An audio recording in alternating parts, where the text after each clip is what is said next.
தேங்காய் வறுத்து அரைச்ச சிக்கன் சுக்கா. இது கீ ரைஸ், ரொட்டி, சப்பாத்தி எல்லாத்துக்குமே நல்ல ஒரு காம்பினேஷனாக இருக்கும். தேங்காவை முதல்ல நல்லா வறுத்து எடுத்துக்கலாம்.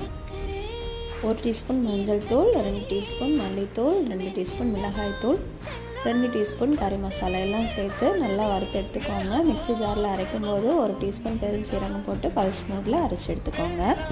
ஸ்டவ் ஆன் பண்ணி பேனில் 2 டேபிள் ஸ்பூன் எண்ணெய் சேர்த்து ஸ்பைசஸ், வெங்காயம், இஞ்சி பூண்டு விழுது, தக்காளி எல்லாம் சேர்த்து நல்லா வதக்கிக்கோங்க. வதங்கினதும் சிக்கன் சேர்த்துக்கோங்க.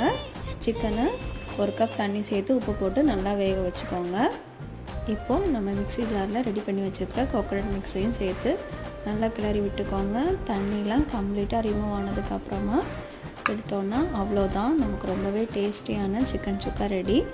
கண்டிப்பாக இந்த ரெசிபியை அவங்க வீட்டில் ட்ரை பண்ணி பாருங்கள், ரொம்ப டேஸ்ட்டாக இருக்கும். ட்ரை பண்ணி பார்த்து எப்படி இருக்குன்னு மறக்காமல் கமெண்ட்டில் சொல்லுங்கள். தேங்க்யூ.